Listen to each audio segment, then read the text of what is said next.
Bonsoir les amis, donc là c'est la troisième vidéo de la journée, donc je vais vous lire un extrait complémentaire.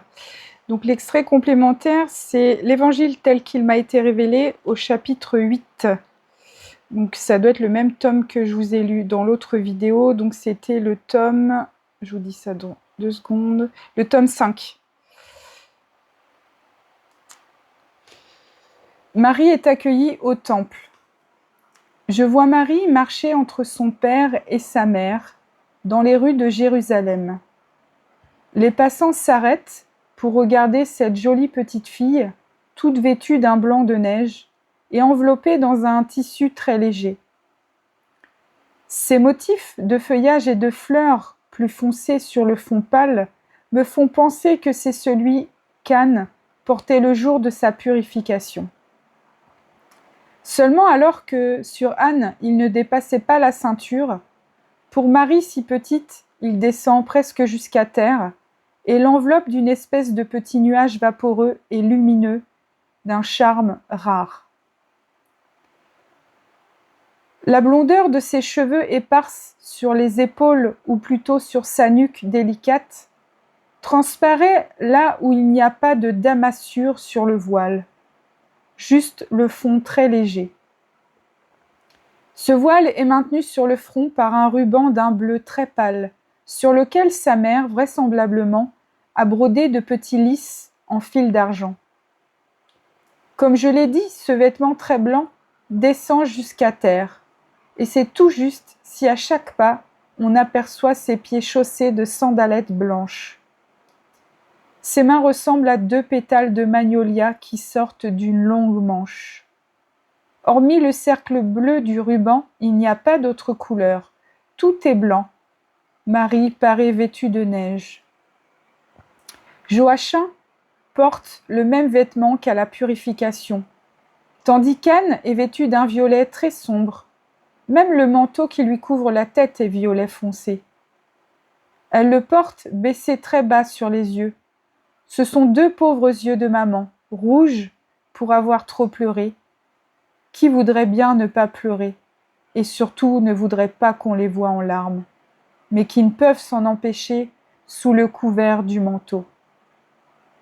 Cette protection vaut pour les passants, mais aussi pour Joachim, dont les yeux habituellement sereins sont d'ailleurs rougis et brouillés de larmes, déjà versées ou qui coulent encore.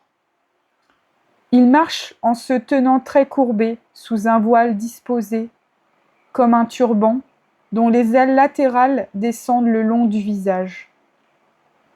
Il fait très âgé en ce moment, Joachim. À le voir, on pourrait le prendre pour le grand-père ou l'arrière-grand-père de la petite fille qu'il tient par la main.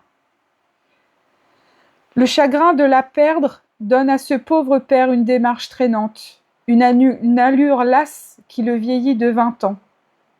Son visage semble non seulement celui d'un ancêtre, mais même celui d'un malade, tant il est accablé et triste. La bouche tremble légèrement entre 2 rides, aujourd'hui très prononcées de chaque côté du nez. Ils essaient tous les 2 de dissimuler leurs larmes, mais s'ils y parviennent à l'égard de beaucoup de gens, ils ne le peuvent avec Marie. En raison de sa petite taille, elle regarde de bas en haut, et quand elle lève la tête, son regard se porte tout à tour sur son père et sur sa mère. Eux s'efforcent de lui sourire d'une bouche tremblante, et ils augmentent l'étreinte de leurs mains sur la petite main de Marie, chaque fois que la fillette les observe et sourit. Ils doivent penser, c'est bientôt son dernier sourire que nous allons voir. Jésus dit, le grand prêtre a dit, marche en ma présence et sois parfaite. Il ignorait qu'il s'adressait à la femme qui était inférieure qu'à Dieu, seule en perfection. Mais il parlait au nom de Dieu, de sorte que son ordre était sacré. S'il est toujours sacré, il était tout particulièrement pour Marie pleine de sagesse. Marie avait mérité que la sagesse la prévienne et se montre à elle par avance. Car dès le début de son existence, elle avait veillé à sa porte, et dans le désir de s'instruire par amour, elle voulait être pure pour obtenir l'amour parfait et méritait d'avoir la sagesse pour maîtresse. Dans son humilité, elle ignorait qu'elle la possédait et que son union à la sagesse ne faisait que continuer les divins battements de son cœur au paradis. Elle ne pouvait l'imaginer, et quand dans le silence de son cœur, Dieu lui tenait des propos sublimes, son humilité lui faisait croire qu'il s'agissait de pensées d'orgueil. Elle élevait alors son cœur innocent vers Dieu et le suppliait. « Prends pitié de ta servante, Seigneur. » Oui, vraiment, la vraie femme sage, la Vierge éternelle, n'a eu qu'une seule et même pensée depuis le commencement de son existence. Tourner son cœur vers Dieu dès le matin de sa vie et veiller pour le Seigneur en priant en présence du Très-Haut, en demandant pardon pour la faiblesse de son cœur, comme son humilité lui suggérait de le croire. Elle ne se doutait pas qu'elle anticipait les demandes de pardon pour les pécheurs qu'elle allait faire au pied de la croix en union avec son Fils mourant. Plus tard, si telle est la volonté du Seigneur, elle sera remplie de l'esprit d'intelligence et comprendra alors sa sublime mission. Mais elle n'est pour l'instant qu'une petite fille qui, dans la paix sacrée du temple, relie toujours plus étroitement à Dieu ses conversations, ses affections, ses souvenirs. C'est destiné à tout le monde.